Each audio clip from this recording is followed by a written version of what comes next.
Hey guys, it is Monday here in West Virginia, the Monday following our 4th of July weekend. Hope everybody had a safe and happy 4th.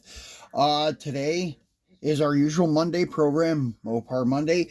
We're cracking open a couple of Hemi powered e-bodies from Greenlight. And one of them is actually a Oh no, it's not. Actually, I thought it was, but it's not a mislabeled package. They got it right. So, anyways, um, we're going to be opening these guys. One is a hobby exclusive, and one is from the Meckham auction series. So we'll get to those in just a moment. And anyways, yeah, we're doing it here at Mr. Norm's Grand Spalding Dodge. We don't do it too often from this point. I think, as I explained, it's kind of in a weird spot of our toy room, I guess I would call it. And it is hard to make a video from here. It's really not hard, it's just awkward because the way I had to sit down to make the video and such. The other area with the junkyard is much easier because it's at chest height. I can stand up and do everything, so it's pretty cool. This one is like at waist height, so I gotta kneel down to make these videos. But anyways, so we're at Grand Spalding Dodge, and we have a whole front row of 71 B bodies. Mostly Charger RTs, but there are a couple of Super B down here. And anyways, if you guys don't know, 71 was the first year where Charger carried the nameplate Super B with it. Usually a Super B was accompanied with the coronet, but in 71 they changed it. So you can see we got a full shop over, or full lot, I should say, not shop, and the whole front row is e-bodies, except for one 70 Super B over there, and the rest are Challenger TAs and a couple of 70 Hemi Challengers. I have a few 70s, but the 71s are harder to get a hold of. I don't know, I think now with the one we're going to unbox, I think 4 or 5 71s. And both, well, not both, but two of my 71s are purple. Here's the one for today. It's the Meckham Auctions. And this is from, I don't know if they have a series listed. Yeah, series 3. The experience begins at Meckham.com. A 1971 Dodge Challenger RT Hemi. Very nice looking car. This one's a little different than my other 71 I have. The other one is the exclusive from the Route 66 box set. It is in Plum Crazy, just like this guy, but it has Mopar rallies, and it has a white stripe on it, and no vinyl top. I don't think it has a vinyl top.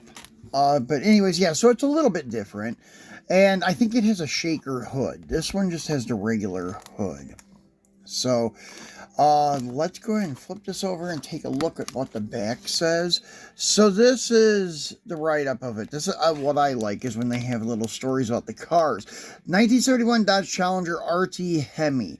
One of only 70 Dodge Challenger Hemi models built. Only 58 of them were 4 speeds, and one of only 12 documented radio delete option cars. Plum Crazy with black interior, featured in the Challenger Dream giveaway, an FCA sanctioned national promotion. This classic inspired the design team at FCA to create one-of-a-kind Plum Crazier edition.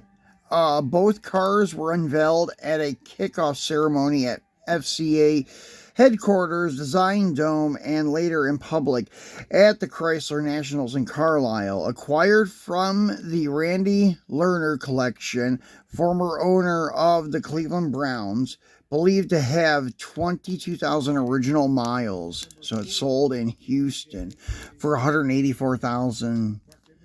And that was in 2019. Yeah, this car probably would fetch more than that nowadays, maybe around 300 grand.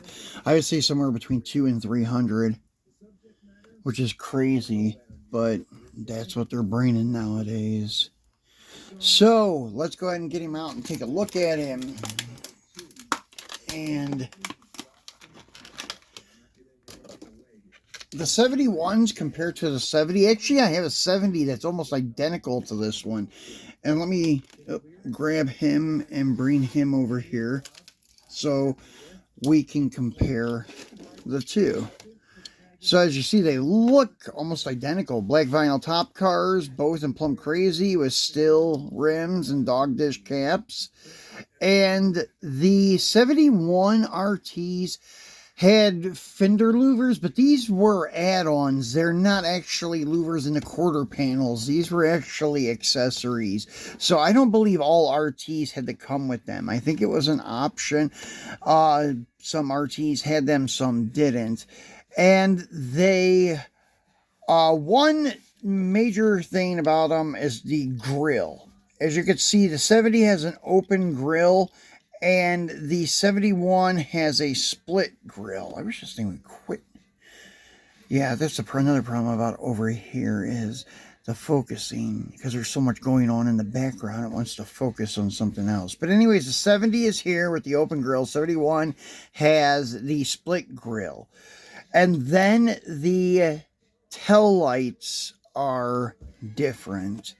And as you can see, the 71 has the backup lenses in the center, and they're split into 3 parts, whereas the 70s just look like one large open, or not opening, but one large lens. Damn it. This stupid thing. So, I think both of these are from Mecum. Yeah, they both have Mecum plates. So, as you can see, there are differences in the tail and front. But if they're sitting on the side, it's pretty hard to distinguish the difference of the two. But, as I said, if it does have that option, you could tell by those not fender louvers, but the quarter panel louvers. So anyways, we'll put the 70 back over here, and we'll take a look under the hood of this guy. And as you can see, it has the big old Hemi down in there. Dual quad air cleaner. You can see where it has 2 wing nuts holding it down, with the studs coming out of the 4 barrels. That's why the air cleaner's designed like that. And it's very accurate with being purple under the hood. The inner fenders and core support and firewall are all done in purple. And black interior you can't really see much of. The black vinyl top, and once again, I already pointed out the characteristics of the 71. The only thing I have an issue with Greenlight's Challengers, the front axle they set back too far. It should have been like another millimeter forward, and it would have been perfect. But it's like, if you have the other side, you could grab the wheel on the other side and push back on it, and it will push this wheel forward, and you get a more accurate look at it. But if you just leave it there hanging, it looks like it's either turning, or it looks like the axle's setting back too far, which it is. That's the only issue I have with Greenlight's Challengers. Besides that, they look really good. And these rallies, the steel rims and the Mopar rallies, they usually use really, really wide tires all the way around, and it looks a little ridiculous. But from the profile, it's not bad. But when you start looking at it this way, tires do look a little too wide. But still, it's not a bad looking car, considering we don't have a lot to choose from. Auto World makes one, but they didn't make many variations of it, so that's the problem. I think that's the same thing with Greenlight. They just don't have a lot out there, especially the 71s. They're very hard to come by. So, the 70 that we have on the table today is this hobby exclusive, and this is the Black Ghost, the 1970 Dodge Challenger RT. And on the back, it has a little write-up about it, but not much. The Hemi-powered 1970 Dodge Challenger RT got its nickname of the Black Ghost with its black exterior paint, gator grain black vinyl top, and black interior. So it doesn't really tell us much about the car and its history. Just what options it has when it came to the colors and such, but not like why and who called it the Black Ghost. The rumor is that the car raced around Detroit and it would show up for a race and just disappear afterwards like a ghost. And I don't know the whole history behind it. I heard like some rumors that a police officer owned the car, but I don't know about that. And I don't even know if the legend of the car is even true. Like, for example, the Silver Bullet, that 67 GTX, the silver one, that was a Mopar design team and a Mopar car, experimental car that they did race around like Woodward Boulevard and areas like that. And they did use that car for experiments and street racing, basically. But this car, I don't know how true this whole story is behind this one, but it did gain enough popularity that even Chrysler released a tribute to it in, I don't know, it was like 2020 or something. They released one, and I have that one here. Let me see. Yeah, here it is.